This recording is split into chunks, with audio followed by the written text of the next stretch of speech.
In this tutorial, I'll show you how I redesigned a MrBeast YouTube thumbnail using Adobe Creative Cloud Express. Formerly, this app was known as Adobe Spark and is a simpler version of Photoshop, very similar to Canva. First, launch the Creative Cloud Express app, then click the Photos menu option on the left. Next, upload the current MrBeast thumbnail by clicking the Upload Photo button.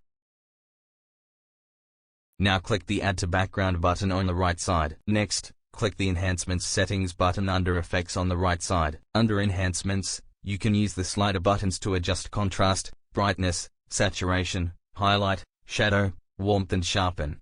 Play around with the settings until the color of the Orbeez looks good. Don't worry about what MrBeast looks like right now. We'll fix that in the next step. Now, upload another copy of the original MrBeast YouTube thumbnail. This will be a new layer that can be adjusted to make his face look more natural. Resize this layer so it lines up with the first layer we created.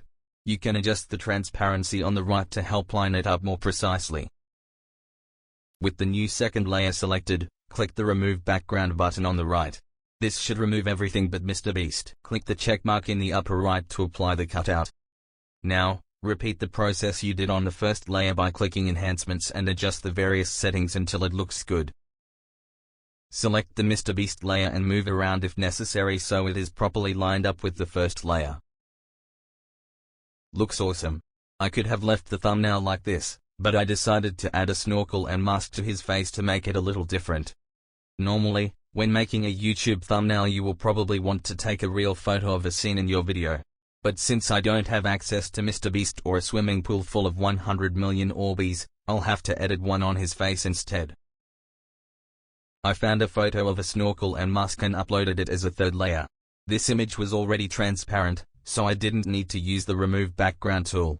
Simply move and resize until it looks good and then you will be done. Next, let's take a look at the finished thumbnail and how it would look on MrBeast's YouTube channel if he used it compared to the old one. Here is what it looks like before. In my opinion, the Orbeez look kind of dull. But who knows, maybe they did that so MrBeast stands out more. And here is the new thumbnail. Awesome, isn't it? If you have any questions on how to improve your YouTube thumbnails or need help building one, please leave a comment below. If this video was helpful to you, please give it a like and don't forget to subscribe for more tutorials like this one. Thank you for watching and have a great day.